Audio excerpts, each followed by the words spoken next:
Hi, everyone. Thanks for joining us. We're just letting people come into the webinar real quick and let them straggle in for a few minutes. This is the NAFTA's 2021 Association Leadership Summit, and I'd like to thank Merck and Banfield for being gold level sponsors, and we'll get started with our session pretty soon.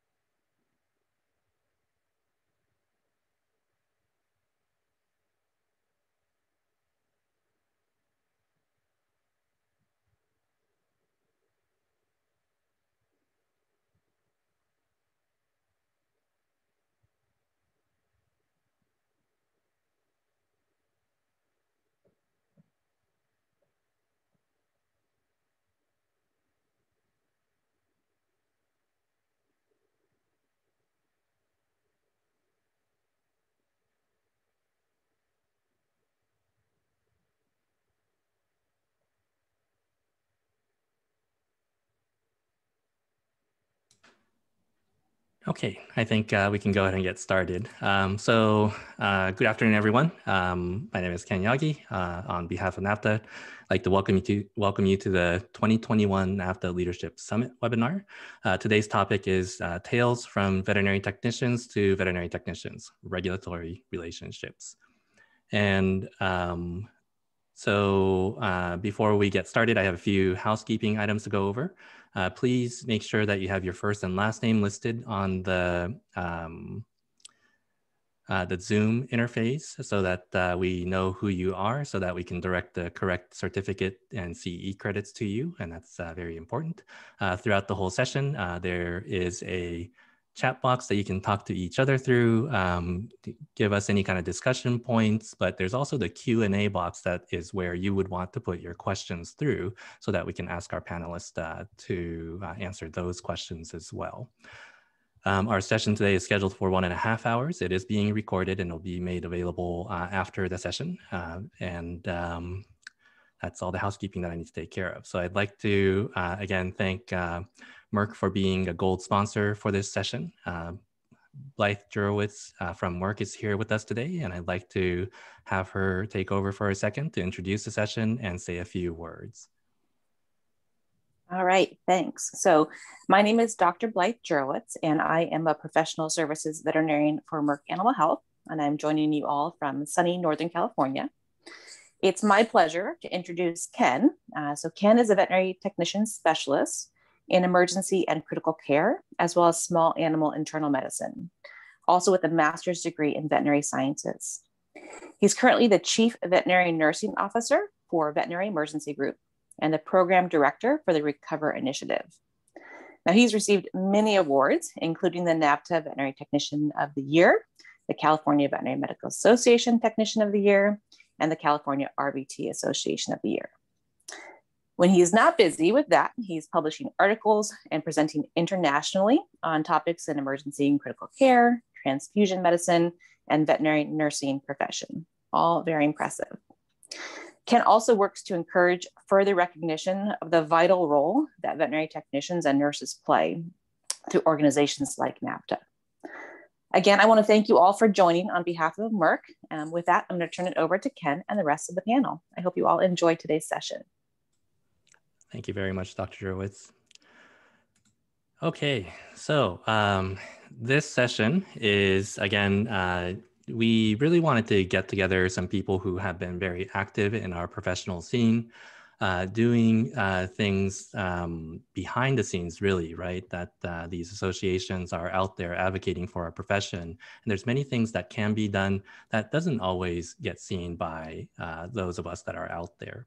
And so we really wanted to focus on regulatory relationships, get a panel of experts and people who have experienced working with the government on promoting our profession. And so we have 3 different topics that are set up for you. The first topic is working with the governors through things like proclamations. The second topic is veterinary technicians and state veterinary boards and how they function within each of the state boards. And the third topic is going to be working with legislators and stakeholder groups to advocate for our profession. And so I'd like to introduce our panelists very briefly. We'll do a more in-depth introduction for each of the sections, but if you'd like to turn your cameras on, our panelist today is going to be Vicky Ograin, who is going to be talking about working with the governor and doing things like proclamations. Debbie Whitten and Leslie Wereszczak are the two panelists that will be talking a little bit about veterinary state boards and the role of the veterinary technician within it. And Dru Melon is here to talk to us about the work that it takes to make changes within the regulation of veterinary technicians, especially establishing credentialing. And so thanks everyone for joining us today. And I think Debbie's having a little bit of technical difficulty getting online right now that Ed is helping her through. And so hopefully we can have her on by the time that we will have her section coming up. But we'll go ahead and keep moving in the meantime. So very first, I'd like to introduce Vicky Ograin. And apologies.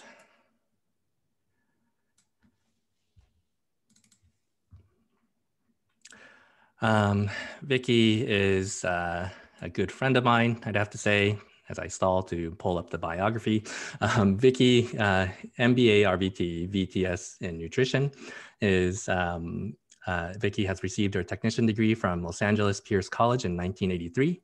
She served in private practice for many years in California, and then 20 years ago began a career with Hill's Pet Nutrition, where she is a specialist in global education in the Global Professional Veterinary Affairs Department, where she focuses on developing and educating on nutrition. She's credentialed in California and Kansas. In 2007, she completed a Bachelor's of Science, and in 2008, she completed a Master's, both in Business Administration. Vicky obtained her veterinary technician specialty in nutrition in June of 2013 and serves as a secretary of the Academy of Veterinary Nutrition Technicians. She was the 2014 president of the National Association of Veterinary Technicians in America, that's NAVTA. Currently, she serves as the NAVTA CE committee chair and serves on the CVTS committee. Vicky speaks nationally and internationally and is a published author.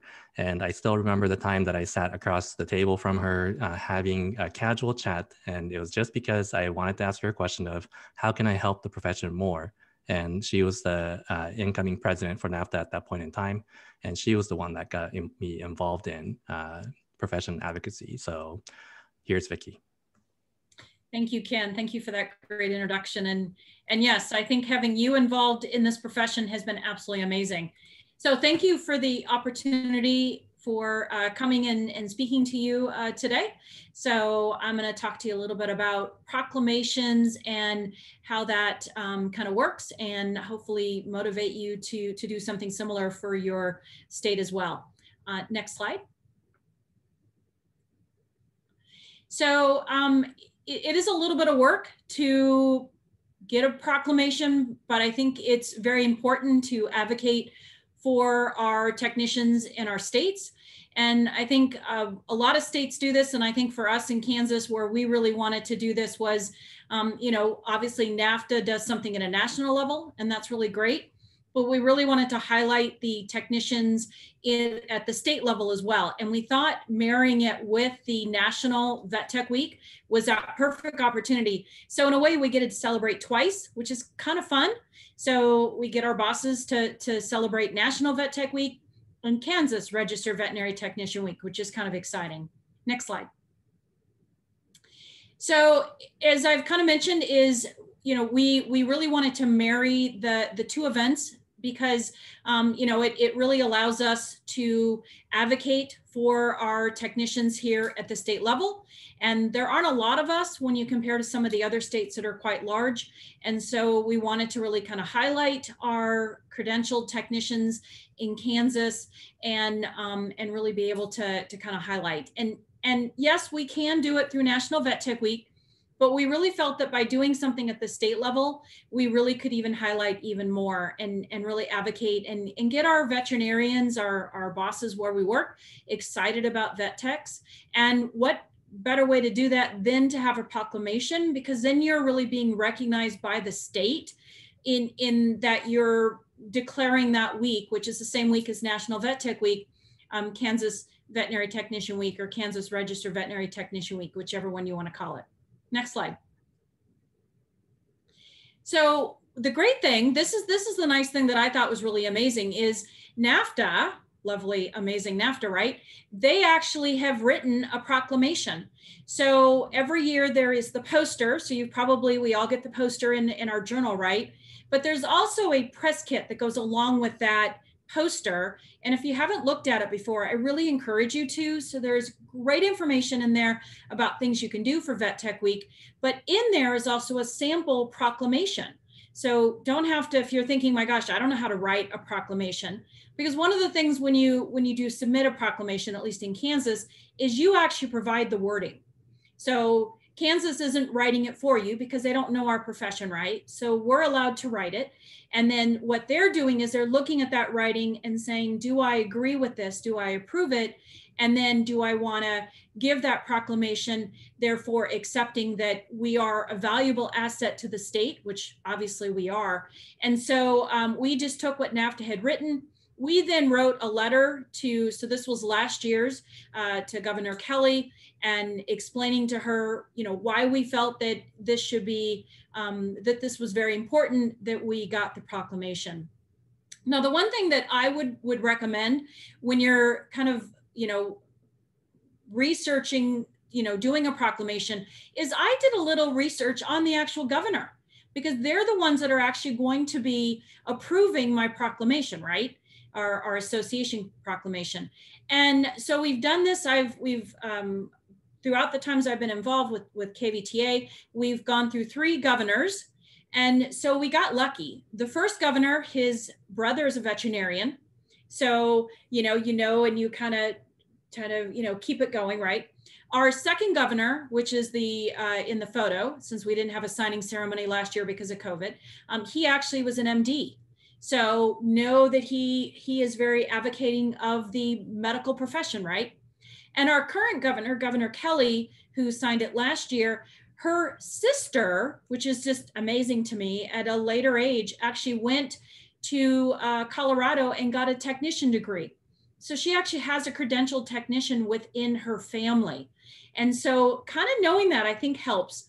And so that would be one of my tips, is to see if there's an advocate on the in the government. We got really lucky in that every governor that we've worked with, really we were able to figure out a way for them to help and advocate for us. So that's been great. And then obviously we highlight that when we go to the signing ceremony. Next slide. So then you actually put in the request, and Kansas has made it very easy. It's an online submission. So they make it very easy. Do you want to attend the signing ceremony? Do you just want us to send you the actual proclamation? Why are you requesting this? You have, in Kansas, you have to be a resident of Kansas. That's about the only requirement. And then obviously it has to be a proclamation that the governor feels is valuable. And so you want to be very careful how you write it. And obviously, we want to write it to the governor, not just, hey, you. We are actually writing it to the governor, because she is the one that will be accepting the proclamation request. Next slide. So then we've been very lucky. And I said, I feel like some of it's because we've done a little bit of research and to figure out, is there an advocate that we have at that governor's office? And we've been very lucky that it's actually been the governor. So certainly would have kept going if we didn't find an advocate there, but we did. And so they've been accepted, and they allow us to come to a signing ceremony. And I would say, except for COVID, which obviously they didn't have them last year, but barring COVID, I would encourage you to go to that signing ceremony. We're allowed to bring 10 people. And so we were able to get some great advocates to come in and represent the technicians of Kansas.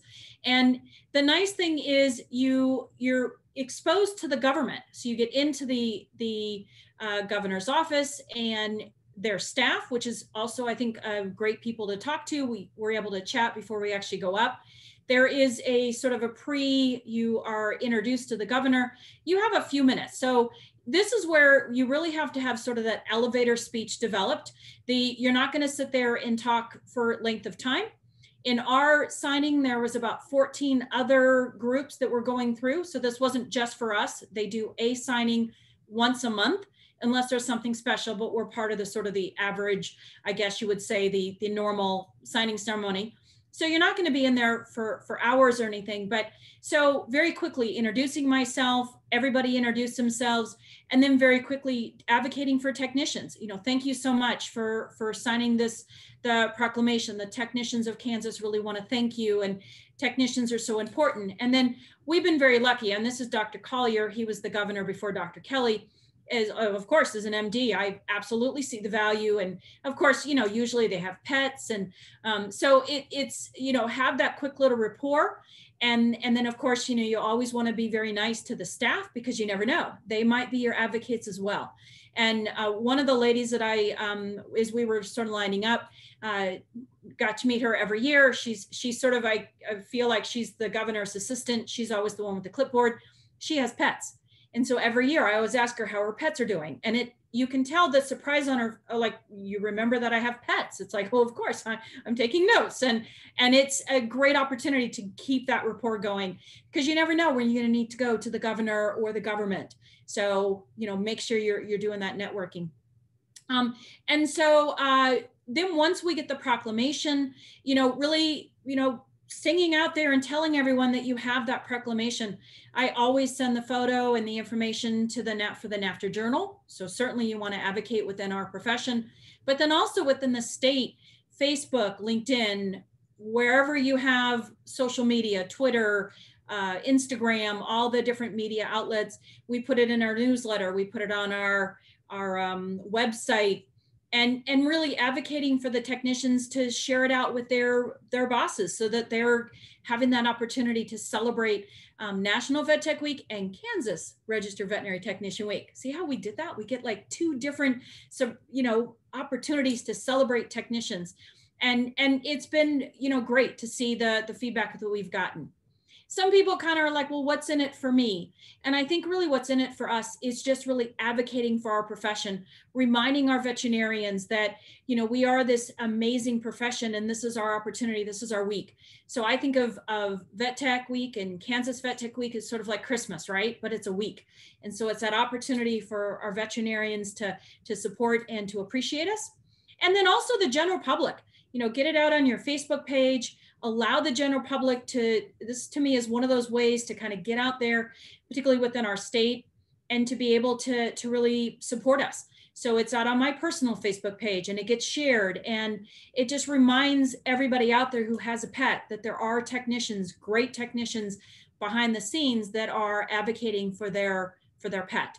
And you're like, well, gosh, look at all the things that a proclamation can do. Well, absolutely. It allows us to just talk about what a great profession we have. Next slide.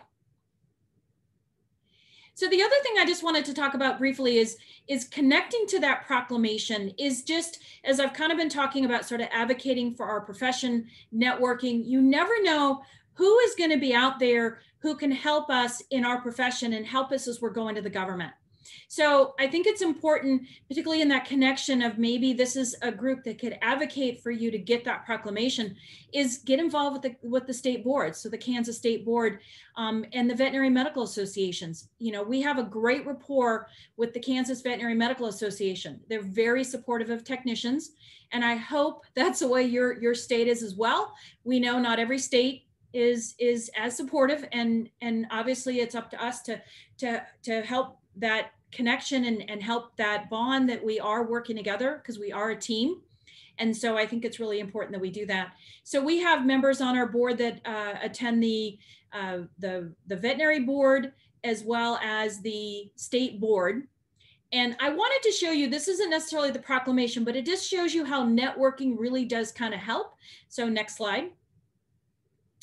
So one of the things that, just to show you kind of how where that networking kind of help, and it's not an example of a proclamation, but it could have been a proclamation or it could have led to a proclamation.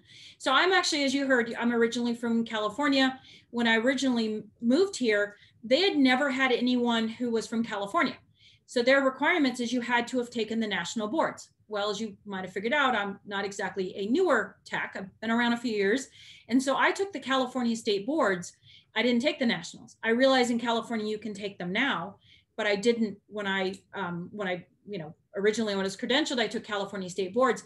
And so we went to a Kansas Veterinary Medical Association meeting just to talk about what the KVTA was doing and how we could partner together. And they invited a lot of stakeholders. So one of the stakeholders that they invited was the veterinary board. And so they gave their update of what the veterinary board was doing, which includes credentialed technicians. So that was great to hear about what they were doing. And on a break, I thought, you know what? I'm not getting far by just sending emails to the board. Why don't I go up to the head of the board and just ask them, is there an opportunity for a credentialed tech who took California state boards to get credentialed in Kansas and not have to take the nationals? Because I was working on my MBA, I was working on my VTS. And so, thinking, gosh, to throw boards on top of that, but I have taken boards. So why isn't there reciprocity for California? And so just a quick little conversation and meeting the head. And he was like, I hadn't thought about it before. Let me take it to my committee. And they talked about it and they realized that, well, yeah, I mean, they never had anyone ask. And if I hadn't asked, it never would have come up.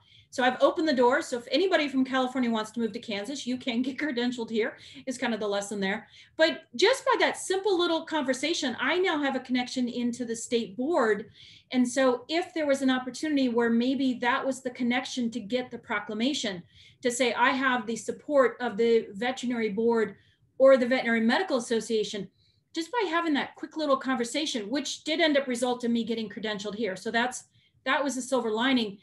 But it also allowed me to network and to meet more people and to get more advocacy for credentialed technicians in Kansas particularly. So I encourage you, if you're thinking about getting a proclamation, is look at all the different avenues. Just if they're not, giving it to you when you submit it, look at other ways of trying to figure out how to get it.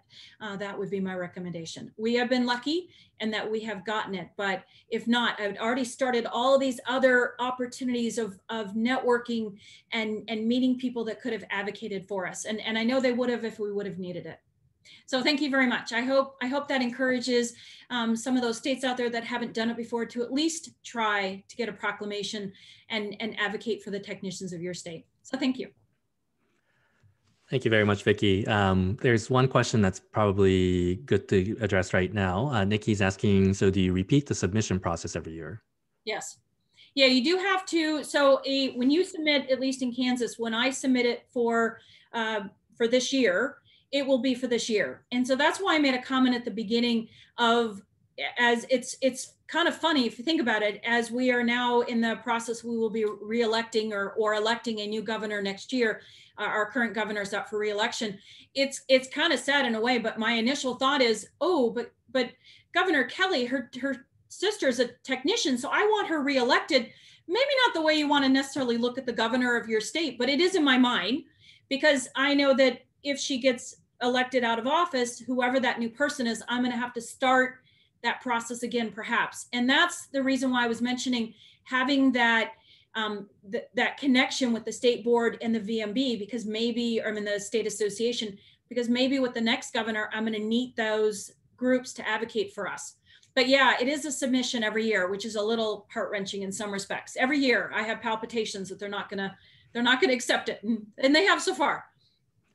And is there a specific timing in which you submit this request? Is there a lead time that they specify? Yeah. So at least for Kansas, the website is great. It actually will tell you the recommendation, I think, is 8 weeks. I tend to be a little bit of a crazy person in that I like to be way in advance.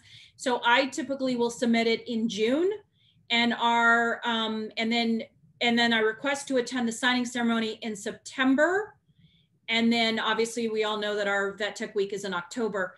And the reason I do it in I asked for the signing ceremony in September is the date of the signing ceremony, it's here and there. They don't really tell you when it is. And 2 years ago, it was during the week, or it was like the Friday. So Vet Tech Week starts on Sunday. It was the Friday, and we never got the proclamation, or we got the proclamation, but they send you the photo. We didn't get the photo in time. We got it like halfway through the actual week. So now I actually say, can we please attend the September signing ceremony? Because I don't care what day it is in September, but in October, if she pushes it out to the middle of October, we could miss it. And then we don't have anything to advocate during that week. So that I think is very important, not only how far in advance, but what signing ceremony you end up attending if they allow a signing ceremony. It's a great question. Thank you. All right. So I think we should go ahead and move to the panel questions we'll try to keep each of these sections to 30 minutes, but I know we always tend to run out of discussion time, which is the probably, very valuable part that people want to participate in. So I'm going to put these two questions together that we were going to just discuss. And the panelists, if you like to turn on your videos and participate in this, that would be great. A proclamation versus self-generated promotion of the Veterinary Technician Week and other types of professional promotion that happens regularly.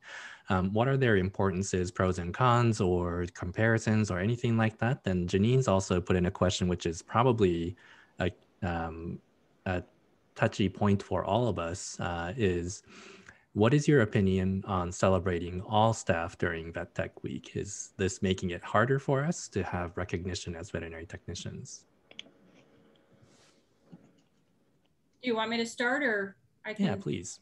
Okay. And do you want me to answer the credential versus all staff, or? Whatever you'd like to discuss okay. with the group here.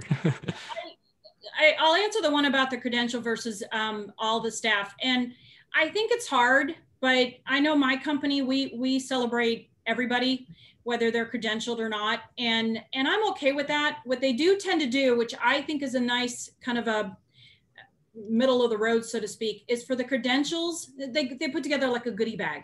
For the credentials, you get a little nicer or a little bit more, say. And for the non-credentials, everybody gets, like, say, the same bag. So nobody is walking around feeling like lesser. But what's in the bag is a little bit different. And I think that's kind of a happy medium, that I get recognized a little bit more in the fact that I am credentialed and I'm a VTS. But I also feel that our entire staff is a great contributor to the team and to the actual work. And I think when you look at NAFTA, I think they look at it as it's not just credential techs, it's all technicians.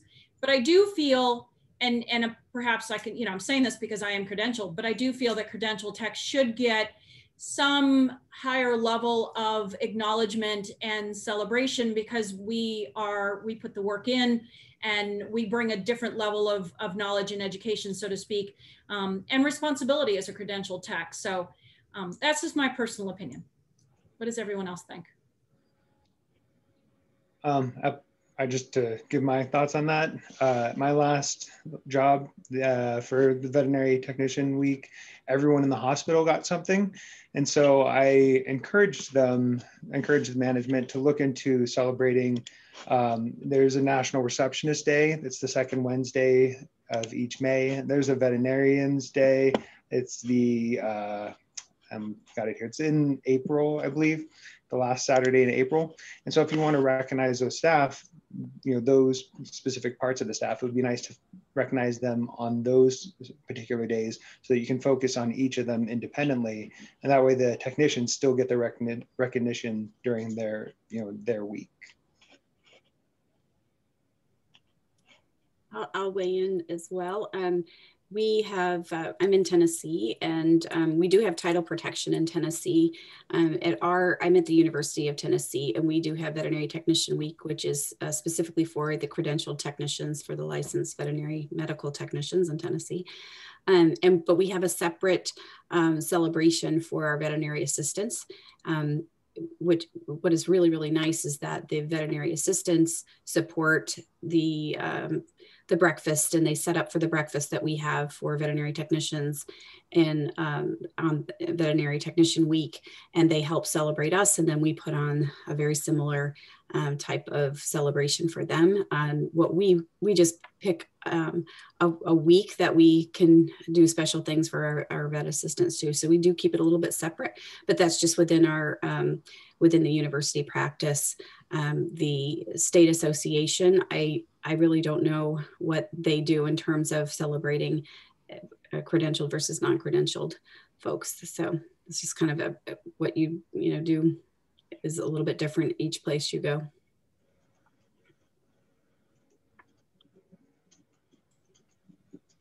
Okay, sounds like that could be it for this particular question.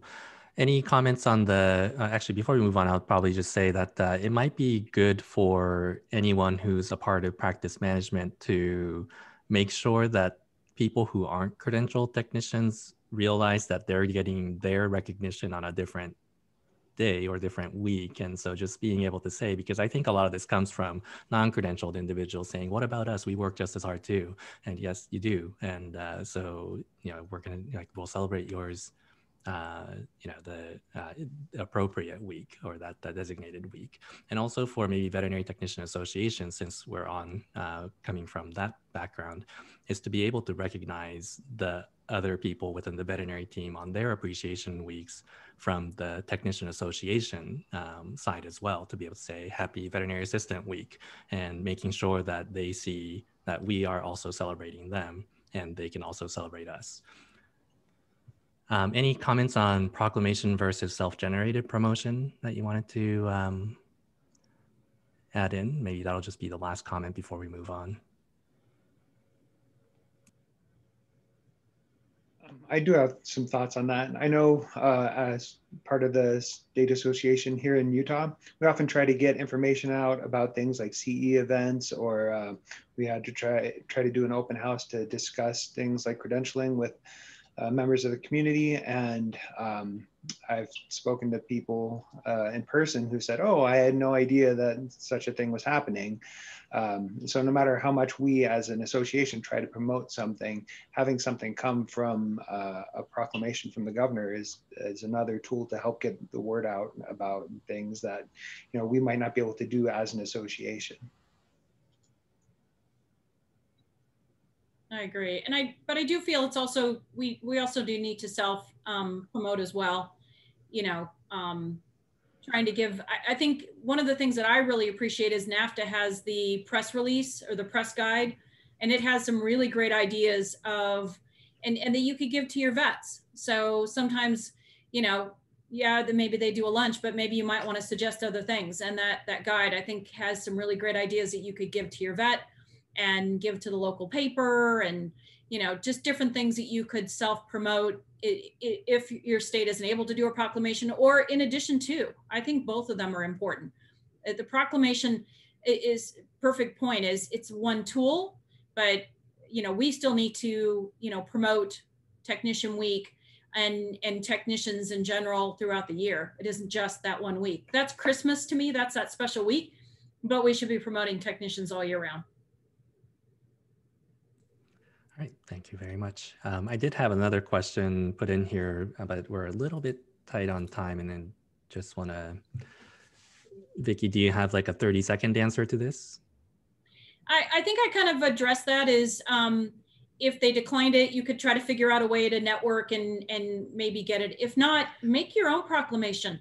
Not something official with a governor's seal. I'm not proposing that, but make like a campaign, use the guide that NAFTA has to promote technicians. So those would be the things that I'd look at. Just do it yourself. And, the governor won't do it, which is sad, keep going forward. Yeah, I think that's a good point, that we do have to be pretty resilient and persistent in what we do. And it's a slow and steady type of activity that often keeps us going. So, all right, thank you very much, Vicky, for giving us insight on that proclamation. I know you've been doing that for with the Kansas Association for a very long time, and hopefully we'll see this be a more regular thing throughout the nation as well with your encouragement here. So thank you. Yeah, you're welcome. Okay, so moving on to the next topic is the topic of veterinary state boards and veterinary technicians within it. And so both Debbie Whitten and Leslie Wereszczak are here to talk to us a little bit about that, but I'd like to introduce Debbie first. I told myself I was going to pull this up beforehand.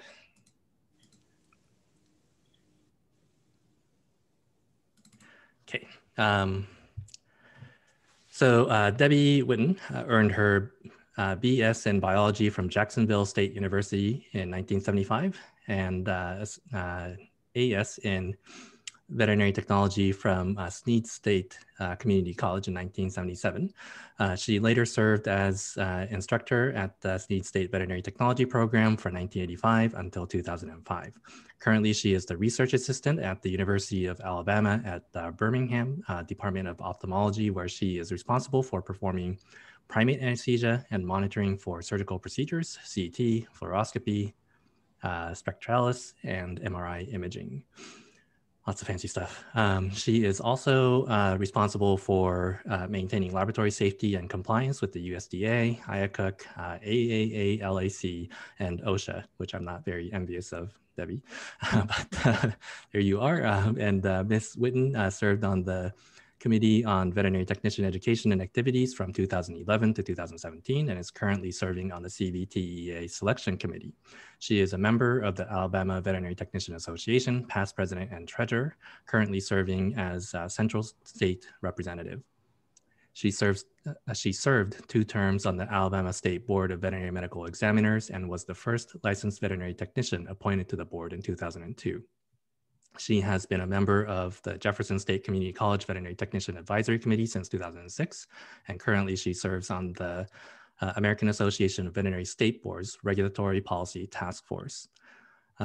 Ms. Whitten has been a member of the National Veterinary Response Team, formerly called the VMAT, since 2003, responding to disasters and special national events, providing veterinary care for working police canines and equines. And Ms. Whitten enjoys spending time with her grandchildren, traveling, and agility performance with her Corgi PD.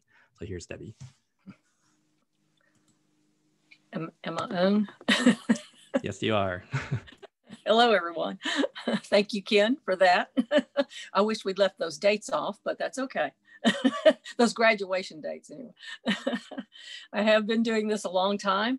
I was the first LVT member on our state board, which was a great honor and quite a learning experience as well. So I did want to give a little history of that. So Ken, if you will go to the next slide.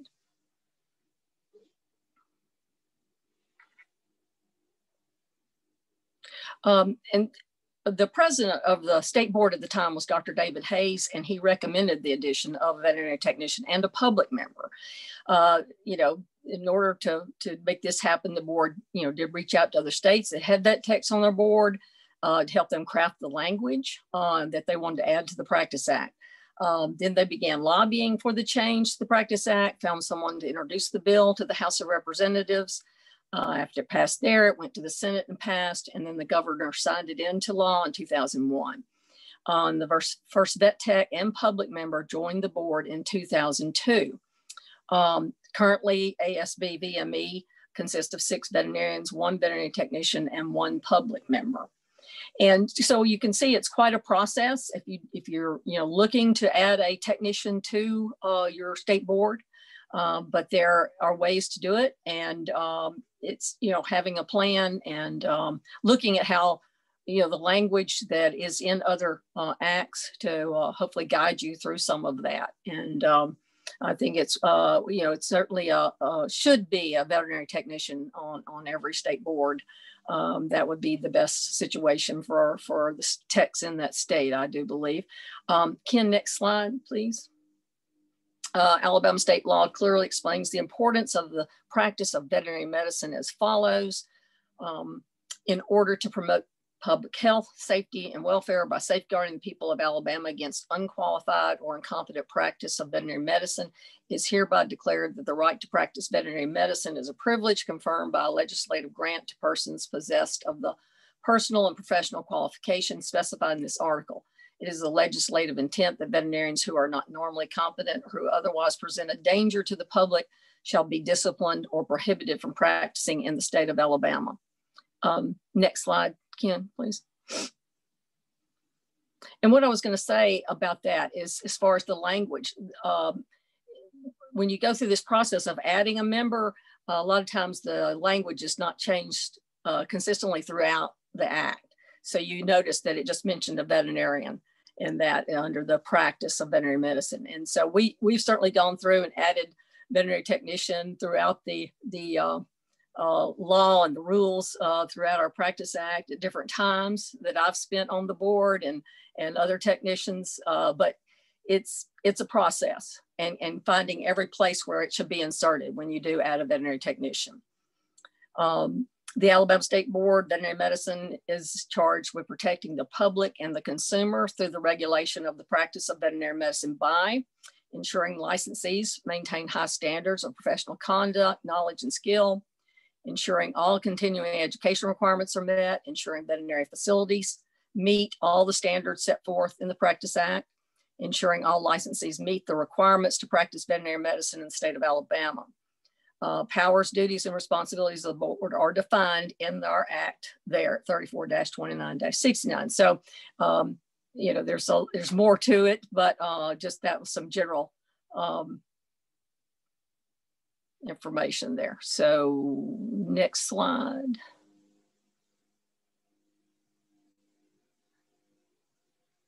If we can go to the next slide, there we go. So why have a veterinary technician on state veterinary medical boards? And I talked to Dr. David Hayes to get the history of how they kind of came to their decision to add a veterinary technician and a public member. And so one of the concerns our board had was that having regulation of, you know, a profession, but then without them having representation. And one of his concerns was a potential lawsuit. I've got a little more information on that in just a moment. Also, if boards have authority to license, regulate, and discipline veterinary technicians, then there must be a veterinary technician representative. Again, this was our board's thinking. Veterinary technicians also bring a unique professional perspective to the regulatory process of the practice of veterinary technology, veterinary nursing.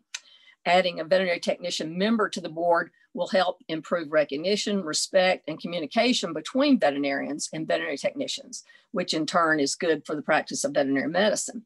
Dr. Hayes also told me that he felt like he had hopes that it would bring more respect of veterinarians for technicians and others as well. Again, I think we all know there's a struggle to have the public understand what we do and who we are and our place in the veterinary team. So he was hopeful that that would help that as well. Okay, next slide. I'm sorry, there's a part that, I'm sorry, let's back up. I wanted to add this in a slide and I got this information a little bit late, but I wanted to mention to you, if you are working toward the reasons you want to promote for adding a technician to your state board, that the potential lawsuit that Dr. Hayes had a little concern about, I wanted a little more information on that. So I reached out to Dale Atkinson, who is the lead attorney for the American Association of Veterinary State Boards. And he felt like that is not where the focus should be as far as what technicians are seeking by adding a member to the board. And part of the thinking is that the state board's mission is to protect the public, protect the consumer. And so that's really kind of, we want to focus more there.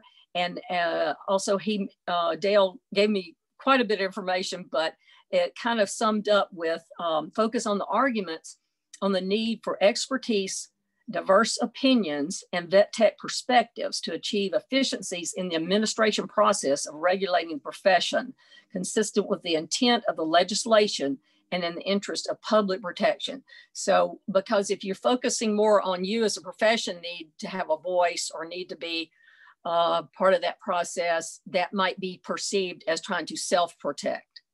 And the board's mission is to protect the consumer. So I thought that was good advice from Dale Atkinson. And being an attorney and, dealing with, veterinary boards all over the country, I would like to maybe in some way we could add that, some of his language to put that in addition to what I've presented. Ken, maybe we could tack that on at some point to people could have another little resource there that might be helpful if they are working, to promote a technician to be added to their state board. Sounds good. We can definitely add that in either through an editing process or making it available to the participants. So if you don't mind sending that over to us, then we'll definitely do so. I sure will. Thank you. Okay, thank you. Okay, so let's move on to the Leslie's portion as well. So once she's done, we can have our discussion, if that's okay. There's no question aside from, can we get that in writing? And so, so we'll definitely do that. So the next speaker I'd like to introduce, thank you very much, Debbie, is Leslie Wereszczak. And Leslie has been a credentialed veterinary technician for over 30 years. After graduating from the veterinary technology program at SUNY Delhi in 1989, she joined the University of Tennessee College of Veterinary Medicine. There, her interest for emergency and critical care grew synchronously with her ECC program. She obtained her VTS certification, became the ICU supervisor, and later the ECC supervisor. Leslie enjoys the unpredictable nature of emergency and critical care and the diverse caseload it provides. She enjoys teaching veterinary and veterinary technician students in the clinical and laboratory settings, and she is a frequent speaker at the national and regional veterinary conferences, as well as veterinary technician programs as a guest lecturer. Leslie is also a passionate advocate for the veterinary technician profession. She is involved with her state technician association, NAVTA, and serves on the advisory board of the Veterinary Nurse Initiative, as well as being the member at large on the AVEC10 board of directors. Leslie also serves as the vice chair of the Tennessee State Board of Veterinary Medical Examiners, and she's also a Recover certified instructor. We determined that yesterday. So Leslie, take it away. Oop, I did it. I didn't unmute. Sorry about that. Thanks so much for that introduction, Ken. I really appreciate it. So I'm going to probably echo a lot of the points that Debbie brought up. Our state is a little bit different than Alabama, and certainly all the states are different in their credentialing and with technicians for those who do credential technicians. So I'll talk a little bit about the way that my experiences with Tennessee, serving on their board, and then we can talk about, we can take questions at the end. So next slide. Oh, that's kind of blurry, sorry about that. But the Tennessee Board of Veterinary Medical Examiners does have rules governing both veterinarians and veterinary technicians. They're specific, so there's an entire set of rules that are specific to veterinary technicians. And so when I attend board meetings, typically when there are technicians who come before the board that to answer to some type of rule violation or whatever they're there for. I think that probably my perspective as a veterinary technician is relied upon, and I tend to be the one that maybe asks more questions regarding the case or something like that. So I do think that the technician representation on the board is very important because in order, if you are issuing a license to an individual, you should have representation on the board that is governing those individuals. So I feel like that is what my role is on the board. As Debbie mentioned, our overall function as a board is to protect the public. A lot of people think that a board, the medical board, is a kind of a punitive board, and and that is really not the case at all. A lot of people are afraid of the board. And you should not be afraid of the board. Our goal is not to be punitive, is to enforce the rules as they are written, to make sure that good practices are practiced and that there's a standard of medical care that is provided to the pet owning public. Next slide. So as I kind of jumped into that a little bit. So we also want to make sure that those that are practicing as veterinarians in our state, veterinary medical technicians, we also oversee euthanasia technicians and actual chemical capture technicians as well. There aren't very many of those, but we do oversee those individuals as well and set rules in place for them. We want to make sure that those individuals are qualified, that they've met the requirements to get licensed in the state of Tennessee. And 20 states have technician members on their board. So there are boards that are out there that don't have technicians, that do credential technicians. And so that's really a shame. So for those states that do credential technicians and don't have a technician member on their board, I really encourage people to try to change that. So the states, as you can see, their states are listed with technician representation who have it. And there's 4 Canadian provinces that also have representation on their boards as well. So if you are a member of one of the states that do not have a technician representative on the board, I encourage you to try to change that. Next slide. So the mission of our board is to interpret the laws, the rules and regulations and determine the appropriate standards of practice, as I said before, and we want to assure the highest degree of professional conduct. So we are responsible for investigating of alleged violations of the laws and rules. Now, we do hand out some disciplinary actions for sure to both licensees and facility owners that are found guilty. It is a little bit of a process that goes on before a case gets to the board. There is an investigative group that actually looks at every allegation that comes before the board. And so many of those are reviewed before they don't even make it to the board. So those are basically thrown out. So if there's no wrongdoing found, then they don't come before the board. If there's a determination that there's enough evidence that suggests that there was some wrongdoing, then those cases come before the board. And then we hear the case. So every licensee is, of course, afforded the opportunity to come before the board and answer questions or state their case. Many times there are extenuating circumstances that we may not be aware of. And those, of course, just in any kind of court situation, your voice, you have the right to representation, you have the right to have your voice heard and your case heard. So sometimes we do have what we call contested cases where there's an actual judge that's involved and then a ruling is made in those cases. Those are very, very rare. I've been on the board for 3 years and I think we've only had a couple contested cases in that amount of time. And next slide. We meet throughout the year quarterly. These meetings are open to the public. There is a sunshine law in Tennessee, so any board business, we cannot talk amongst each other, among board members. If we get all of the information ahead of time, but I can't contact another board member and discuss any of the cases, anything about any cases ahead of time. So it all has to be only at the time of the board meeting. So that's really, really super important and super enforced. But there's 7 members of our board. There's 5 veterinarians, 1 technician, which is myself, and then we have a public member as well. I think the one thing that I really want to emphasize is these meetings are open to the public, and it's I'm really kind of astonished at how many people don't come to these or don't attend them. They've been Zoom now for a year, but people don't necessarily come to these meetings. I believe now the Tennessee Veterinary Medical Association on the veterinarian side, they always send a representative for their organization to our board meetings. And I believe that there should be a member from the Technician Association that attends the board meetings as well. We're representing technicians, and so therefore a representative from the Technician Association, I believe, should be attending these meetings.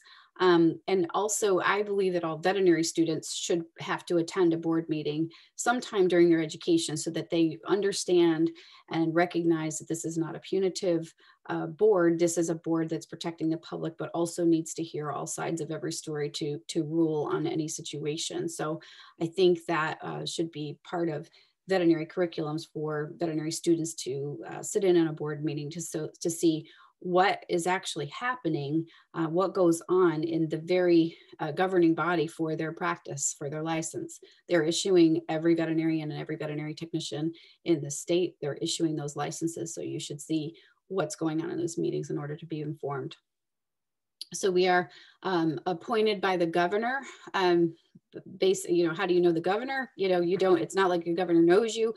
So the Veterinary Technician Association usually writes a letter of support and nominates somebody to the governor, and you get letters of support from other people that feel that you are able to serve in this capacity, and then you get a nomination from the governor and serve a term of 5 years. So I have 2 more years on my term.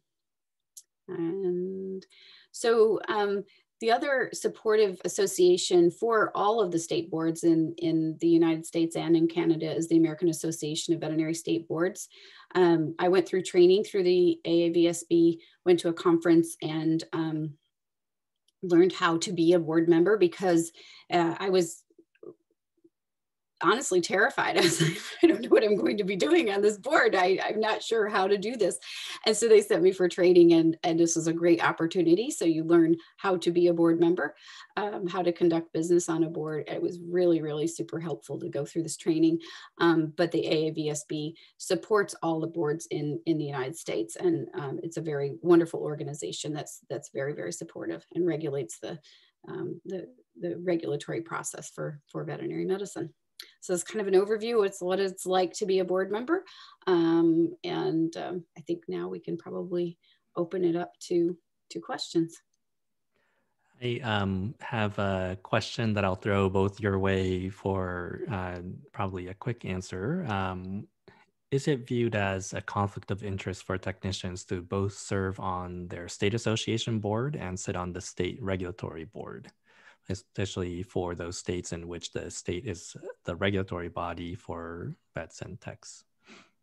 So I feel I can definitely answer that because I was a member at large on the Tennessee Veterinary Technician Association, and I asked the state board, the state board's lawyer, if it was a conflict of interest, and they kind of were like, not really. So when my term was up for my member at large position on the Technician Association, I did go ahead and pass on going for any other type of board member in that organization for right now, just to make sure that there wasn't any fuzzy lines.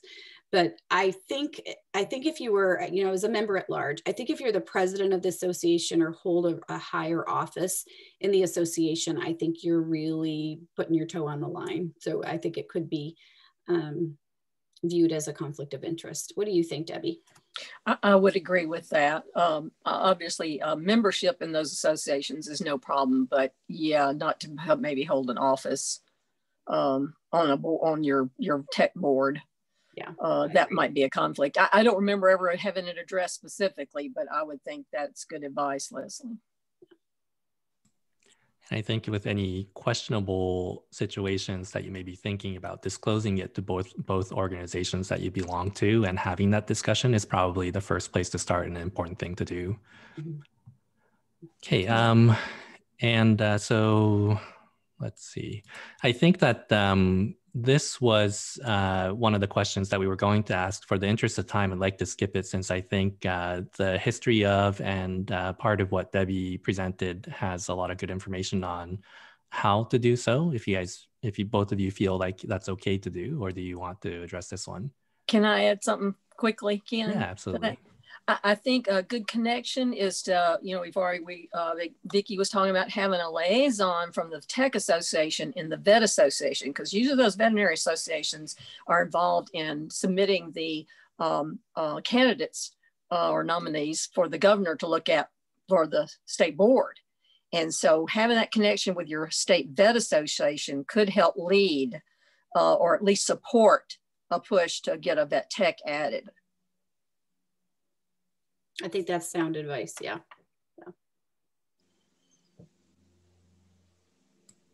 Okay. And I think the reason why I wanted to move to the next one is this is probably more of the interesting topic that from the veterinary medical board and veterinary medical examiners perspective, it's often said that laws are just not enforced very effectively.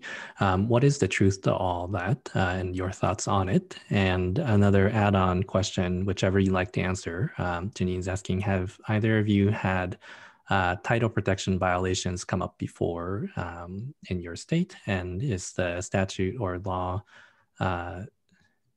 is there a statute or law to protect the whistleblower?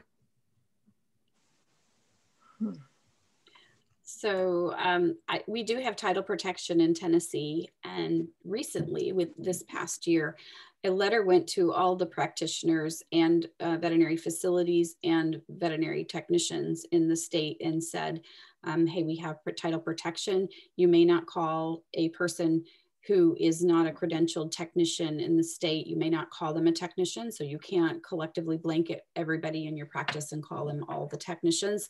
And a letter went to all the practitioners, all the licensees, and kind of, it was like a little mini cease and desist. It was basically kind of a warning, don't stop doing this. We know it's happening, but we are going to start enforcing that.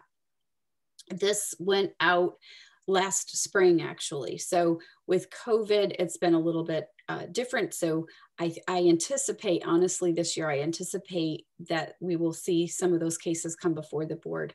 Again, our goal was not to start slapping fines on everybody who called a non-credentialed person a technician, or a doctor who was calling all of their staff technicians, but we wanted to bring awareness to the fact that we do have title protection, that there is a process for credentialing in Tennessee, and we wanted to make sure that that had merit and that people respected that. And so I'm not aware of any cases that have been brought before the board yet. Again, at the beginning of all this, our intent was for awareness and information to practices and practitioners. And so I'm sure if somebody turned somebody in for this, they wouldn't come before the board. Those are things that are going to be handled on an individual basis, and they'll talk to the practice and say, we need to stop doing this kind of thing. And then if it persists, then it could certainly be something that would come before the board. We kind of copied Tennessee and did something similar. The state board just did send out a notice to all veterinarians licensed in Alabama about the title protection of veterinary technicians, and a similar warning. Like Leslie said, it was mainly to be informative and to let them know that that title is protected, and hopefully they're going to voluntarily not go there and change some of their ways, because sometimes you'll see it on somebody's name tag that's not a veterinary technician, that's name tag say veterinary technician, or on a on their advertising. They might list someone as a veterinary technician who's not. So that was the intent, is to make all veterinarians practicing in Alabama aware. That's the first step, and then we'll see what comes of that. But I think it was a good first step. Agreed. And the second part of the question about, is there protection for the whistleblower? We do not have anonymous reporting in the state of Tennessee. I don't know how it is in Alabama, Debbie, but you cannot anonymously report something. So I don't, again, those are things that all happen before they get to the board. So I don't know if you can ask who is your accuser. I would imagine that you can, seeing that and that in the state of Tennessee, there is the Sunshine Act. So I would imagine that information is public if it's requested. That's true here as well. I have mixed feelings about that. I really do. I understand both ways where people are reluctant to turn probably some of their colleagues in, or their boss, you know, where it's happening in their practice and a technician wants to make change within their practice, but they don't want to get fired in their position. So I think in some ways it would be good to have anonymous reporting, but then again, that also opens up probably in circumstances where people can be disgruntled and bring false charges against people. So there's really no good way to one way or the other is they're not perfect either way. I think one thing that's helpful is having that technician on the board. Someone working in a practice might feel more comfortable just reaching out to that technician that sits on that board and ask their advice on how to handle some of that or how they should proceed. But because, like you say, there is a concern about maybe losing your job if you were to report your employer. But as you said, it's a regulatory board, and there isn't that protection. You can't do it anonymously. Sure. And we as a board member, at least in Tennessee, I have to be very careful about what I am able to talk about. So if a technician comes to me for advice, I have to immediately tell them, if this came before the board, I have to recuse myself. I would not be able to vote on anything related to this case because I now know about it. So that's a slippery slope. But if they want to proceed and they want to ask me questions, I'm happy to give advice, but knowing that further down the line, if anything came about it, I'd have to recuse myself from the case. Debbie and Leslie, one of the thoughts that have gone around, and maybe this is something to carefully consider, I'm not saying this is something everyone should try to do, but what if a vet tech association was to become a middle person for that their member could bring up a complaint about non-compliance to title protection, and then the organization puts that forward to the veterinary medical board? Would that weigh more, less? Is that something we don't want to create? What are your thoughts? That's a good question. That is a very good question. I'm thinking it would have to be an individual that brings a complaint. I agree. Yeah. I think it's too,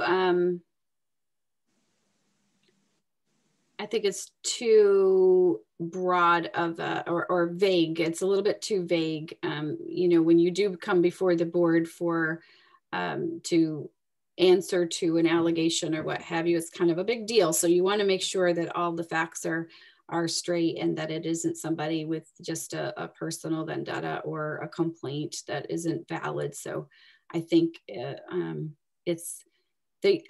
my understanding is that in Tennessee, they did have anonymous reporting for quite some time, and it was a big problem, and they changed that rule so that it to go to having to make yourself known if you're lodging a complaint. And I know in Alabama, they also do inspections of the premises of veterinary facilities. And, you know, if the board is aware of a problem, that is certainly something that could be looked at when they do their inspections, as far as how people are, you know, whether they're credentialed and if, you know, how they're listed on their information sites. That can all be looked at then if they were aware of a problem with that facility. Again, it's a problem for the whistleblower, I guess, no matter how you look at it. Yeah. Okay. Thank you. Thank you for your thoughts on that. So obviously we can continue having these conversations, but I'd like to get to the last section, and then we can answer questions beyond the hour and a half if the panelists are able to do so. So let's move on to the next one. Thank you, Leslie and Debbie. Thank you. Thank you. Okay, so the last section is about establishing credentials or making changes to the Veterinary Practice Act. How do we go about doing that? And Dru is going to be presenting on that topic for us. Dru Melon graduated with an AS in veterinary technology from Foothill College in California in 2012, passing the VTNE and becoming a registered veterinary technician that same year. After graduating, he split his time between wildlife rehabilitation and emergency and critical care while continuing on to graduate with a BS in biology. Dru moved to Utah in 2015 with his wife and dogs, and after taking some time to settle into his new home state, he began his involvement with the Utah Society of Veterinary Technicians and Assistants, USVTA, in late 2017. Since then, he has also taken on the role of state representative to NAVTA, as well as the technician liaison to the Utah Veterinary Medical Association. In late 2020, after extensive collaboration between the USVTA and the UVMA, technician credentialing became newly available in Utah, and Dru was among the first Utahns to become, is that a word, Utahns? To become credentialed as a credentialed veterinary technician. His involvement in this accomplishment contributed to him being honored as NAVTA's 2020 Veterinary Technician of the Year Award. Congratulations, Dru, on that. And here's Dru. Thank you, Ken. I guess we'll move on to the next slide. And so we'll be talking about working with legislators and stakeholder groups. Next slide, please. And I guess Ken already introduced me, so we don't need to hear me talk about myself anymore. We can just move on to the next one. And then, I'm involved with the Utah Society of Veterinary Technicians and Assistants, or the USVTA. And those of you that are involved in your state organizations are probably a little familiar with this sentiment of what we received in an email from a Utah technician here, where they said, it seems like the organization gets on top of things for a couple of months, then lays low for a while, and then reappears. And then next slide, please, Ken. And then because we do the things that, most tech associations are trying to do, but the invisible thing is the last thing I have on my list here, and it's the advocacy. And that's something that fortunately here in Utah, I have something to point to, a concrete accomplishment to say, this is what we've been doing behind the scenes when it looks like we're doing nothing. And it's that credentialing that we accomplished here in Utah this last year. Next slide, please.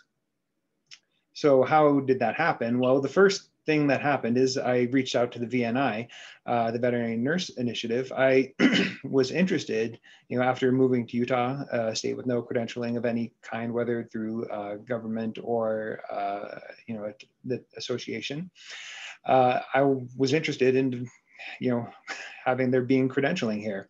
So I did reach out to the VNI because they seemed like a pretty useful resource, pretty on top of the topic. And next slide, please, Ken. And for those of you who don't know, I assume most of you are here are familiar with them. They have a lot of key goals for the profession. The most prominent one being standardizing the credentials and requirements. One thing that is kind of a misconception about them is that people believe that they're exclusively focused on the veterinary nurse title, but that's not accurate. Unfortunately, that misconception persists to people that I talked to today. So when I reached out to them, I got a lot of information about where to start, and throughout the whole process, they were just an absolutely invaluable resource throughout the whole process. I did have people, that thought they wouldn't even help us if we didn't go for the veterinary nurse title. But we were going for a very, uncontroversial bill. That was explicitly what we were trying to do. We wanted the bill to be able to pass. So to avoid any conflict with nursing groups, we did go for the veterinary technician title here in the credentialing process. Next slide, please. So the first thing that the VNI, and actually this is Ken, was my main point of contact, he recommended we establish a relationship with the Veterinary Medical Association here in the state. And so what I did is I just emailed them and said, hi, can I start attending your board meetings as a representative from the Technician Association? And we're incredibly fortunate here in Utah that the Veterinary Medical Association is very supportive of the technicians here. They're they're incredibly happy to have me attend. So this could vary, immensely from state to state. And if you live in a state where they're not as receptive, unfortunately, I don't have as much advice for you, because they made it very easy for me. And they were very eager to have me attend as the technician liaison. Next slide, please. And so at the end of the very first meeting I attended, I believe this was in 2017 or early 2018. But they, at the end of the meeting, they thanked me for attending. And they said, oh, by the way, why don't we have credentialing in Utah? And I said, that's a great question. Let's talk about that. And so, they know their profession very well. They're very involved with the veterinary profession because they're on the VMA, but they don't know about the details about our profession. And they had so many very basic questions, like, what does credentialing look like? What's involved? What do other states ask for? What should we be asking for? They really had no idea beyond, they knew what a technician is and they knew what credentialing is. But beyond that, they were very vague on the details in terms of their own personal knowledge and experience. Next slide, please. So then I had to explain to them, this is a map from NAFTA of what the different credentials are. I had to explain to them, well, there's all these different titles, and they, they are all supposed to have the same education requirement, the graduating from an AVMA accredited program and the passing the VTNE. But there's so many other differences. Some states have an alternate route. The CE requirements differ. There's different reciprocity, and I had to explain to them what sort of things were going on in other states, what we were looking for in Utah. And honestly, it was so much information. Again, next slide, please. I had to go back to the well. Next slide, please. And I went back to the VNI. I had to ask them, what is going on in other states? I moved from California, so I knew California's requirements super well, but I couldn't speak about any other states in the country. So I had to ask them, what are other states doing? What are we asking for in our minimum requirements? Obviously the education requirement, the VTNE, but things get a little bit fuzzy because there's so much variation between the states after that. Next slide, please.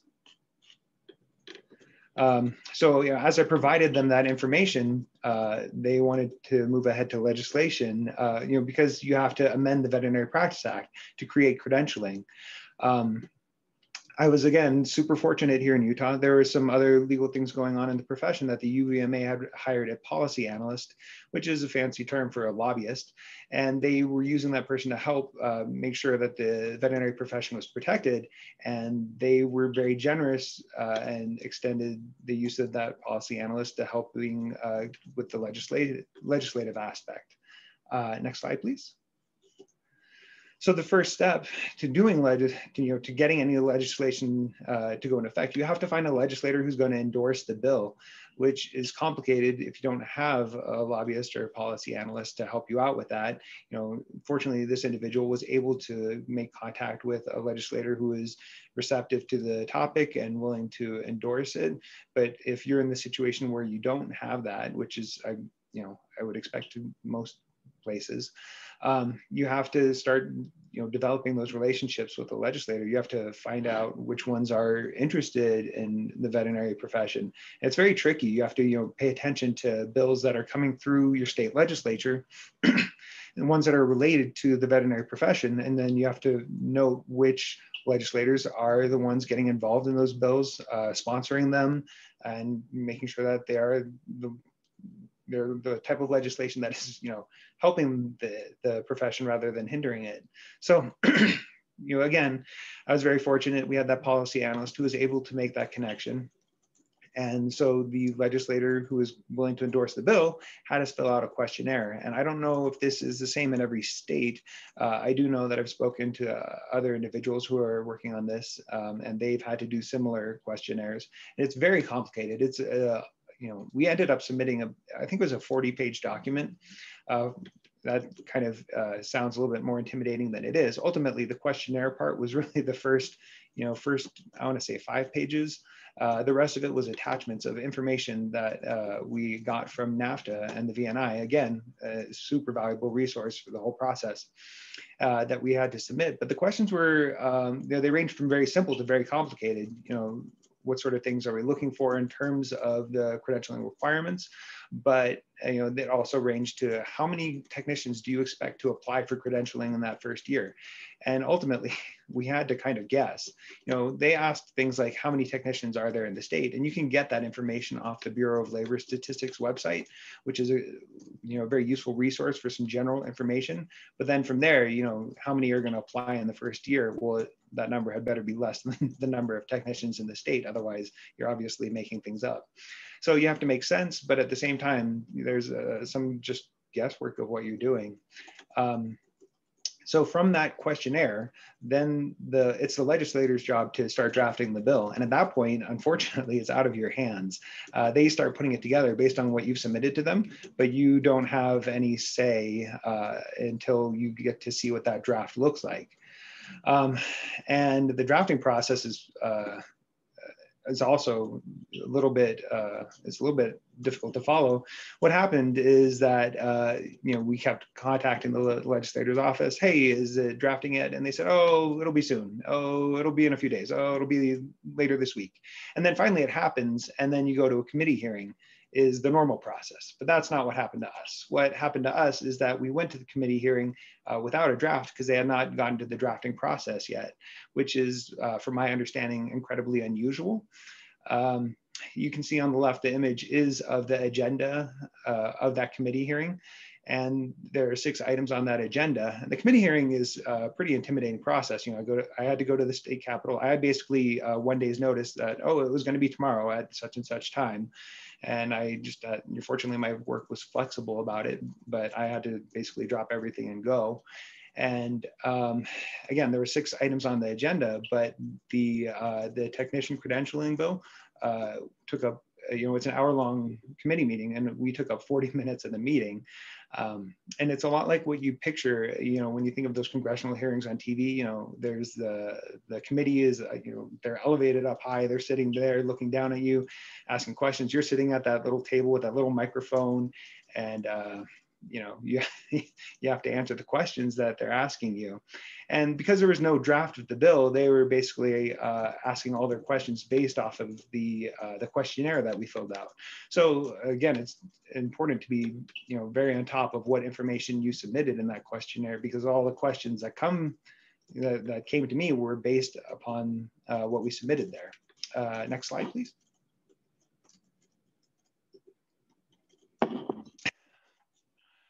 So this is just some examples of the questions that they asked. One of the ones, Utah is a very sort of conservative state. You may have heard that. And so they don't like to legislate things in the business world.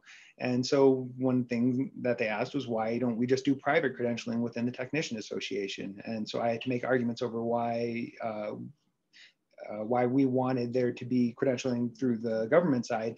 And this initial questionnaire, what we were going for was full licensure as RVTs. And I'll get to why I'm a CVT in Utah in a minute. But that was one of the things I had to make an argument for. They asked, are patients at risk the way veterinarians are currently running things?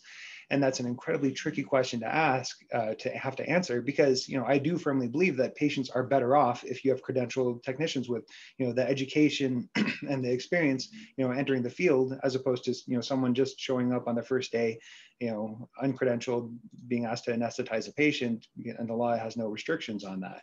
But if I were to say, well, yeah, veterinarians are letting these people, unsafely anesthetize your dogs and cats, this is a public hearing. There could be press there.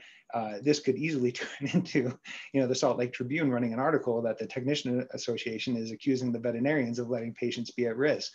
And again, we're using the Veterinary Association's policy analyst to help get this all, moved through the legislature. So I think that would, burn that bridge pretty dramatically if I had done something like that. So I did have to, very carefully navigate, a political answer stating that the patients would be better off with credentialed technicians. But I don't want to say that the veterinarians are putting patients at risk at the same time. Another question they asked is, does this create an undue burden on the business owners or the hospitals? Because again, this is a very sort of pro-business state, and they don't want to create anything that will make it harder for these hospitals to do their work. And there's also some rural areas, once you get outside of the metropolitan part of Salt Lake City, you have these people who are on a farm with their one uncredentialed technician doing all their things, and they need to be able to use that person to do their job. And the legislators, they rely on those people's votes, so they have to represent those people in this committee hearing. So next slide, please.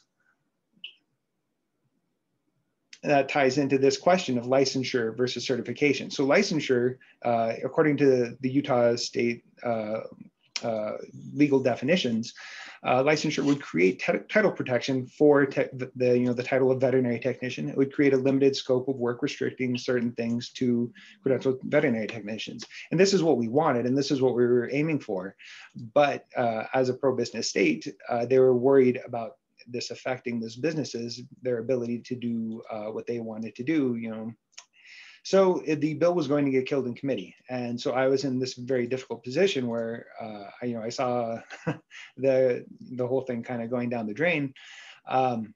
And then one person on the committee brought up an option of certification. And so we would be certified veterinary technicians. And under Utah's legal definitions, that creates title protection for the certified veterinary technician, but it doesn't create title protection for the veterinary technician. It also does not restrict the scope of work of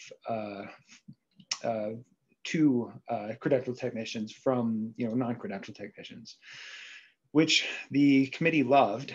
And so I was, in that moment, they asked me, is this what I would like to pursue? Because again, the bill had not been drafted yet. So there was time to create the bill to say things that way. And, I was, in that moment, I had to choose. I had basically seconds to answer. And I unfortunately couldn't choose to, phone a friend. And I chose to go with the certified veterinary technician option. The alternative would have been the bill would have been shot down in committee, never would have reached the floor for a vote even. And, I could have pursued, private credentialing through the Technician Association, but that also wouldn't create title protection or limited scope of work. So in my view, this was something, a step in the right direction. And also it showed the legislature that I was willing to work with them. What we need to do is build these relationships. The whole political aspect of this is very frustrating. And, I do often go back to that moment and think, about the choice that I made, but, what I had to do is compromise there in order to maintain these relationships with the legislators who are involved with this committee, and because they'll potentially be there down the road. The goal is to come back later for full licensure. And, I want them to see me as the type of person who will work with them. I want them to see our profession as being the type that will work with them. And I want them to view us favorably. And also, the UVMA, again, put in a whole lot of work and effort. They've put in a lot of time with me, asking me questions about what credentialing should look like, and they wanted this to happen. And for me to choose something that would cause it to fail in that moment, I wanted to maintain that relationship with the UVMA as well. So it was a very difficult decision, one that I think about a lot, but that is why in Utah we are CVTs currently, rather than RVTs or LVTs. Next slide, please. So this actually ties into what the previous topic was. The Utah Division of Occupational and Professional Licensing is the part of Utah that, the Veterinary Medical Board works within this. And so the Veterinary Medical Board has their biannual meetings, and I attend them now. And because I have to keep an eye on how they're implementing the credentialing, they made some strange choices for how to implement the CE, and I brought that up, and they were able to rectify that. And they made some choices about reciprocity with other states, and I was able to clarify that for our members. it's super important to be involved as the association, to attend these meetings so you know what's going on for your credentialing. And I really appreciate the people who spoke before me, because you know, the idea of having a technician involved as a member of the board is also a future goal, and it's nice to have some you know, a little bit of a roadmap on how to implement that. And again, you know, the end game is to have full licensure here in Utah, and so I want to build these relationships and maintain them so that I can help use them in the future to help our profession. Next slide, please. So anyway, this is my contact information. If you know, I don't address anything that you have questions about today, you're welcome to email me. That's my email address, drumelon@gmail.com. If you want to join the USVTA as a non-voting member from out of state, you're welcome to do that. We'll happily take your membership dues. And that's our website there, usvta.org. And those are my wonderful dogs in our backyard. And thank you for your time.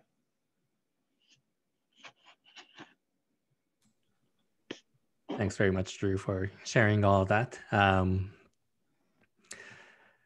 All right, so if the panelists would like to all come on, there's a couple of discussion questions to try to get through. It is 3:30, and so I don't want to keep anyone longer than they were planning on doing, but I think that the panelists, as long as they can stay on and are willing to, we can do a little bit of overtime here. So the first question that we had set up for us, and there's another question in the queue that I think is more of a general question that we can address as a whole, but let's wrap up this section real quick.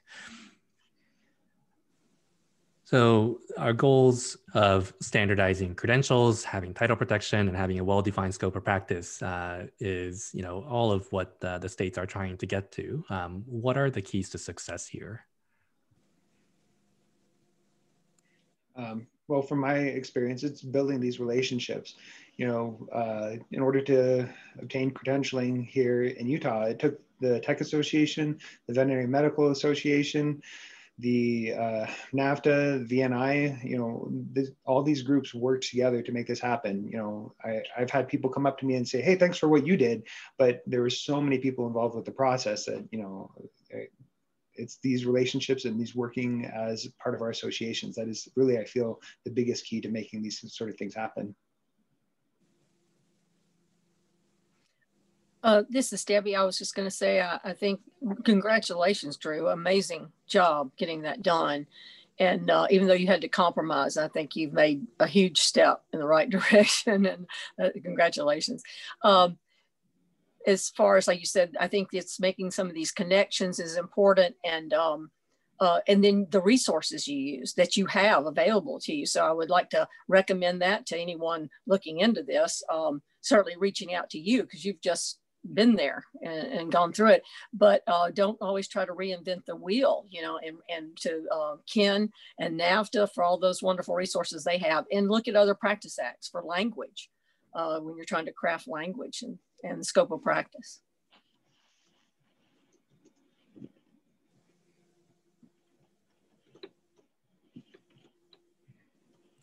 Any other thoughts from the panel? I think I would just agree with Dru and Debbie, what they said, and I don't reinvent the wheel, just go to other practice acts, see what they have in theirs and emulate that. I think that's the biggest thing, because they've already, that groundwork has already been done. So, but yeah, hats off to you, Dru, for doing all of that. I mean, I know was an arduous process for sure, but yeah, great job on that. But I think just, you may encounter roadblocks along the way, you may encounter obstacles, but keep at it. You know, just keep coming back in a very professional manner and represent the profession very well. And if you just keep, be really persistent, be gum on their shoe and don't go away. You know, if you don't succeed, if at first you don't succeed, try again. And I think that you'll be successful in the long run. Eventually you will be heard. Yeah, I agree. Sorry. I was just going to say, good, I agree with Leslie, and squeaky wheel gets the grease, but as she also said, be professional, be courteous, appreciate everyone in the process. And that was all I was going to add. Yeah, I agree as well. And in Kansas, we would love to get a technician on the board. And so we've started the conversations with the Veterinary Medical Association to get support from them. And then, you know, contacts with the Veterinary Medical Board. And it takes time, but you have to keep trudging along. You can't give up. And so, you know, if we were having issues with someone on one of the state associations, we found somebody else in the state association to contact with. So, you know, there's a lot of different people, so don't give up and keep, you know, just keep at it. But unfortunately, it does take time to get all this done.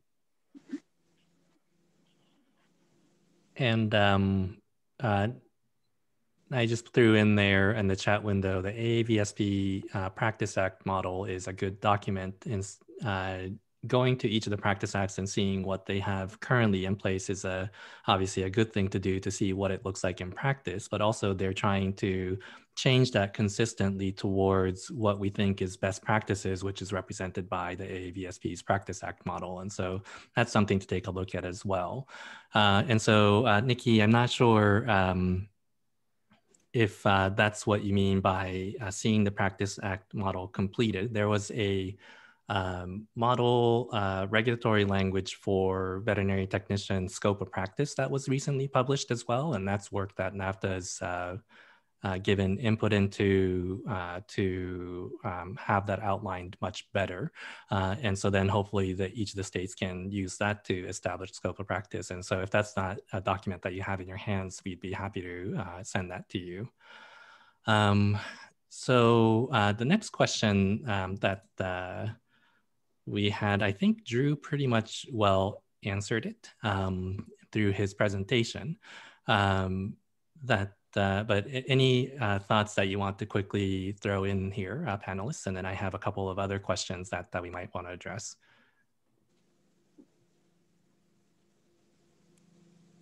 Just to answer from my experience, yeah, it would have been better. That was the goal. Both the Tech Association and the VMA wanted full credentialing with you know, title protection and limited scope of work and those sort of things.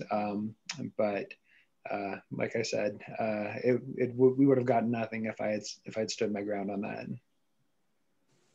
I think having to navigate working with the government, I mean, working with the VMB and the association is one thing, but having to navigate working with the government, you made a great decision in you know, for the technicians of Utah to get what you can. And then to your point, you're not going to give up. You're going to keep trying for more. But to your point, if you had stuck your guns, which you certainly could have, you wouldn't be a CVT in Utah right now. So I think you did the best that you could dealing with the government. And that's one thing that we have to remember is, you know, the government's a whole different entity, and dealing with them is, you know, can be a challenge, and you did an amazing job navigating that.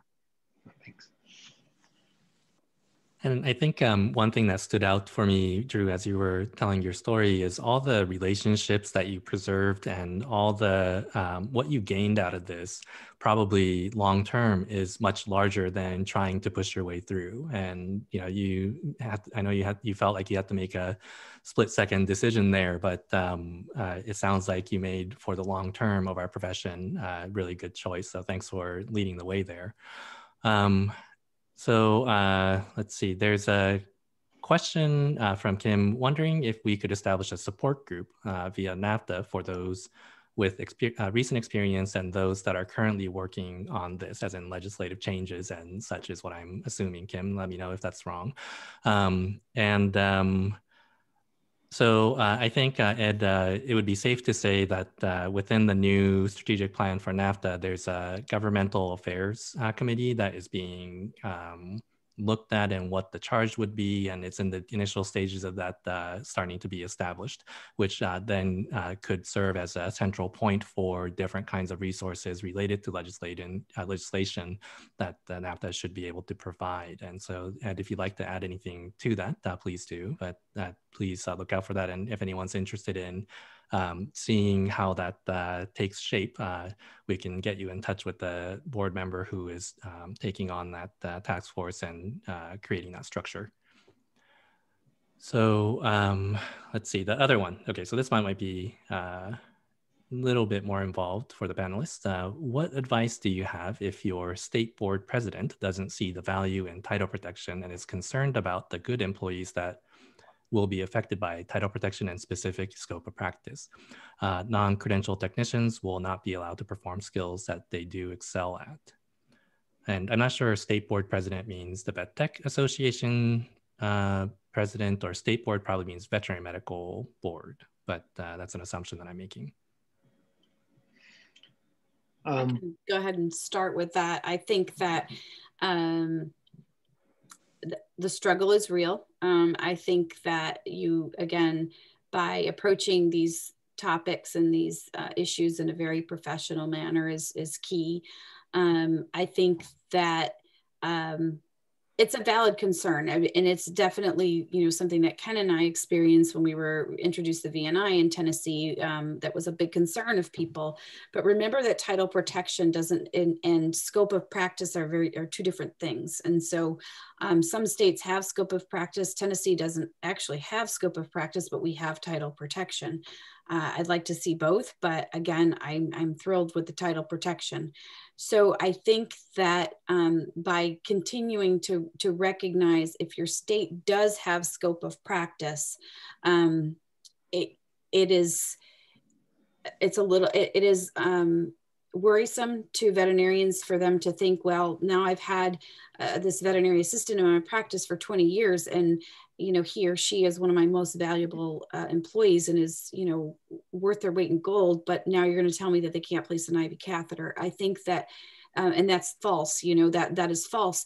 I think educating them about what scope of practice is, if that's what you're proposing, is one thing.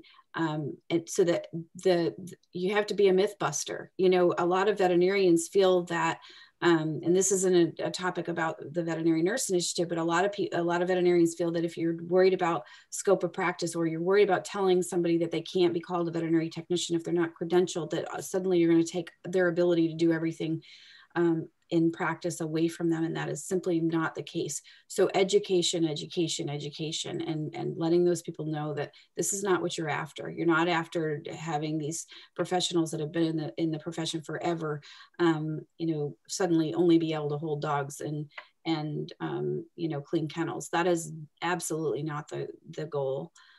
So I think sitting down and having these discussions and letting people know exactly what you mean by scope of practice and exactly what you mean by title protection, and that the two are related, but they're not the same thing.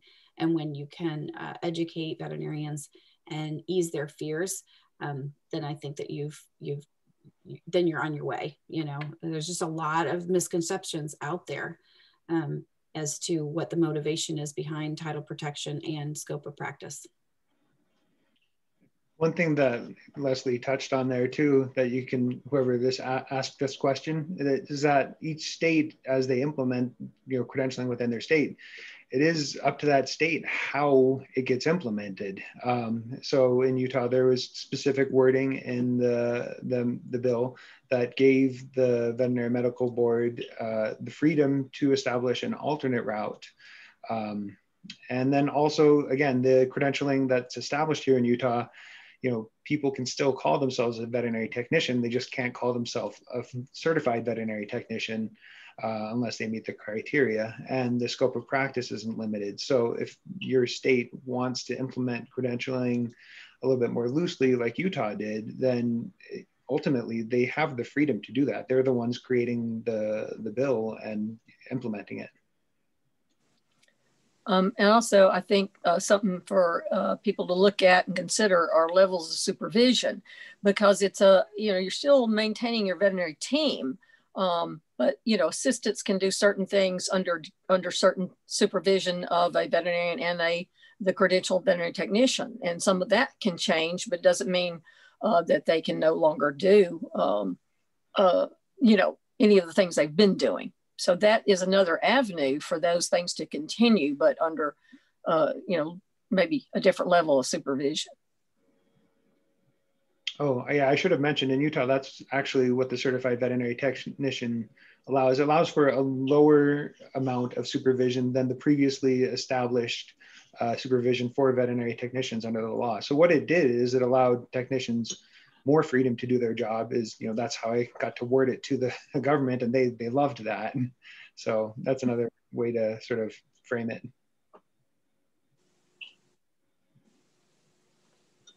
Thank you for all that. And I'll throw in one more maybe discussion point and just gathering thoughts type of thing. There's some conversation about establishing a veterinary technology or veterinary nursing board separately from the veterinary boards themselves. And there's discussion among the front lines, I think, that is pointing towards that. What do you think about that? Are we ready for that? What are the things to think about when we propose something like this? Because I think it's easy for us to be unhappy about the current situation and think that that's going to be better. But what does it all take? What does it look like? What are your thoughts on that?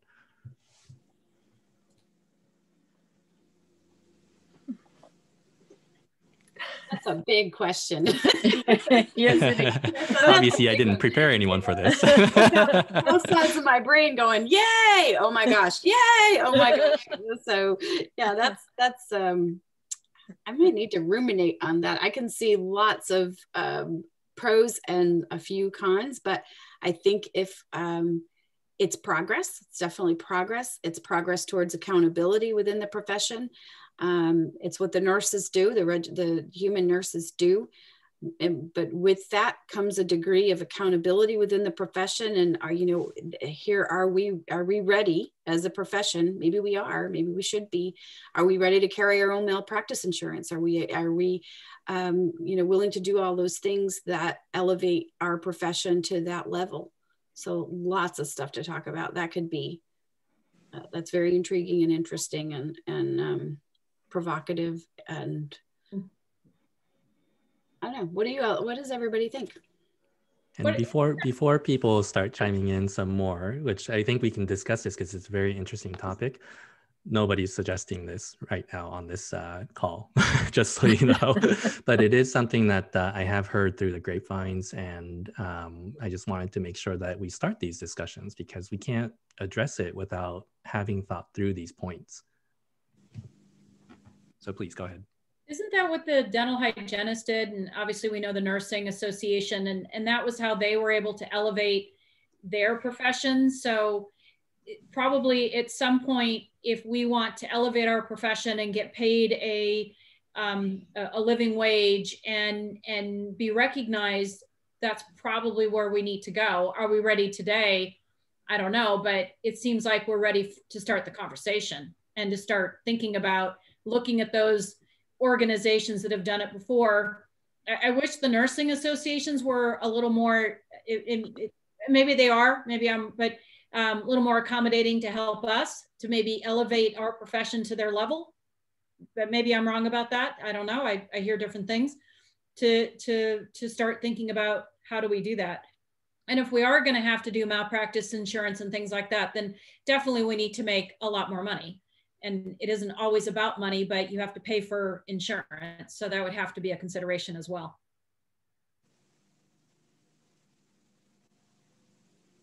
I'll also point out that Annette's very well taken point here that veterinary nursing / technician board by the state would be great, but that would mean that each state would have to own up that we protect the public and that it is worthy of state taxation and funding. And I think that's kind of the work that we're trying to do to get that kind of recognition right now.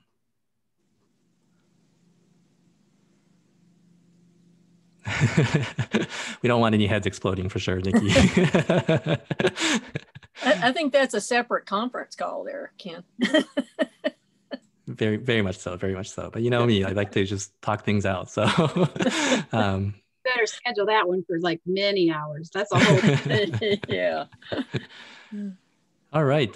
So if there's no other current thoughts, questions, I'd like to thank our, I called it panelists in the beginning, but again, profession leaders here, Vicky Ograin, Debbie Whitten, Leslie Wereszczak, and Dru Melon. Thanks for joining us today. You can see that I was reading Debbie's bio and she said, you know, maybe she shouldn't have put in the date, but when you graduated, I was born, by the way. And you're not helping, Ken. I know. Well, but I have a point. In that when you take a look at the panelists here today, we have people who have been in the field for a very long time, as well as people who are coming into the field and are making changes on a daily basis.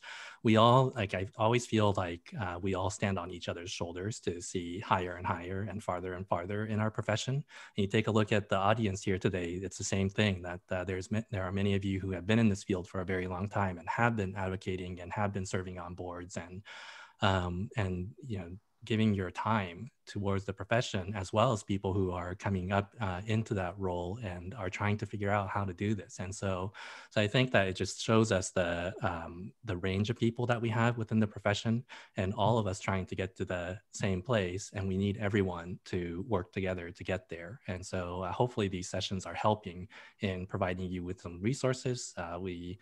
Obviously, there's a lot of other things that we probably haven't really organized well enough to share with you to be as helpful. And so the people that tend to ask are the ones that tend to get the pieces of information that we may have. But we're still, as NAFTA, working on that to make sure that we can do that in an organized manner as well. But I think all I just want to say is that it was pointed out a few times that all this work that was talked about today is in the background. It is not very visible to our members. It's not very visible to the people who are out there in on the floor in the front lines that are working, but yet it's such meaningful work. So I just want to thank everyone for being a part of this profession and pushing it forward. So with that, I'd like to end today's session, Tales from Veterinary Technicians to Veterinary Technicians, Regulatory Relationships, and we'll see you at another leadership event that NAFTA will hold in the future. So take care, everyone. Have a good rest of your Sunday afternoon. Thank you. Bye. Thanks, everyone. Thank you, Ken. Bye. Thank you. Bye.